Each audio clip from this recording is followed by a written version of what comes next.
بنی اسرائیل کے ایک نبی ہیں، لوگ اکٹھے ہو کر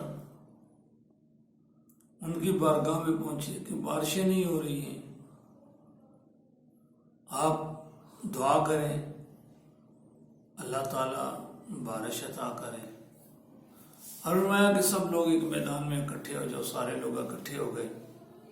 جب میدان میں سارے اکٹھے ہوئے، آسمان پہ بادل بنے ہوئے تھے، انہوں نے دعا شروع کی۔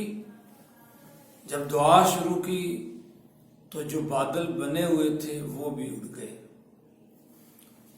اللہ کے نبی ہیں، پریشان ہو گئے، اللہ تعالیٰ کی بارگاہ میں عرض کی کہ یا اللہ، یہ لوگ کیا کہیں گے کہ میں نے دعا شروع کی ہے، جو بادل کے آثار تھے وہ بھی ختم ہو گئے۔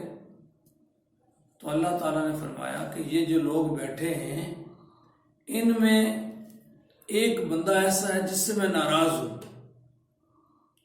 اس کی وجہ سے بارشیں نہیں ہو رہی ہیں۔ وہ بندہ اٹھ کر چلا جائے، میں بارش عطا کر دوں گا۔ اب اعلان ہوا، اللہ کے نبی اعلان کر رہے ہیں، بھائی اس طرح کی جس بندے میں خرابیاں ہیں وہ بندہ اٹھ کر چلا جائے، اس کی وجہ سے اس پورے علاقے پر بارش نہیں ہو رہی ہے۔ اب وہ بندہ اندر بیٹھا ہے، پریشان ہو گیا، اسے پتہ چل گیا، کیونکہ بندے کو پتہ چل جاتا ہے، ہر بندے کو پتہ ہے کہ میرے اندر کیا ہے۔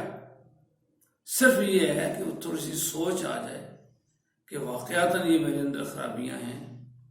تو اس بندے نے کیا کیا، دل ہی دل میں اللہ تعالیٰ سے عرض کرنے لگا، مولا تو جانتا ہے، ان لوگوں کو نہیں پتا تھا، میں اٹھ کر جاؤں گا، میں تو ذلیل ہو جاؤں گا، میں توبہ کرتا ہوں، تیری بارگاہ سے معافی مانگتا ہوں، آئندہ نہیں کروں گا، یا اللہ آج میری عزت رکھ لے، آج میری عزت رکھ لے۔ تو ہم اعلان ہو رہے ہیں بار بار، یہ ادھر اندر رو رہا ہے، اندر ہی اندر دل میں، اور اللہ تعالیٰ سے معافیاں مانگ رہا ہے۔ تو دیکھتے ہی دیکھتے بادل پھر پہاڑوں کی طرح امڑ کر آ گئے اور بارش بھی شروع ہو گئی۔ بندہ بھی کوئی نہیں اٹھا، بارش شروع ہو گئی۔ اب اور پریشانی آ گئی۔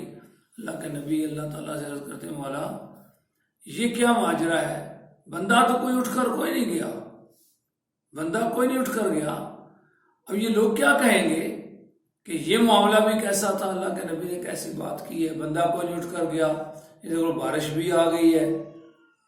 تو اللہ تعالیٰ نے فرمایا، اے میرے نبی، اس سے میرا راضی نامہ ہو گیا ہے، میں اس سے راضی ہو گیا ہوں، اس نے مجھ سے معافی مانگ لی ہے۔ تو کہے اچھا یا اللہ بتا وہ کون ہے؟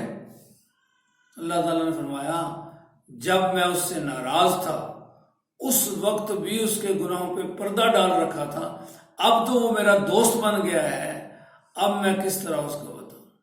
پھر اللہ تعالیٰ کی رحمت کتنی زبردست ہے، اللہ تعالیٰ کیسا کریم ہے، کیسا رحیم ہے۔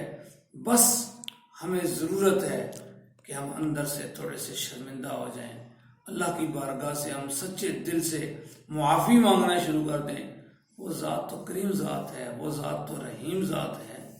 اس لیے یہ تو موسم بھی بہار کا ہے، رمضان مبارک ہے، ہم اللہ تعالیٰ سے معافی تو مانگ کر دیکھیں اللہ ہمارے گناہوں کو دھوتا کس طرح۔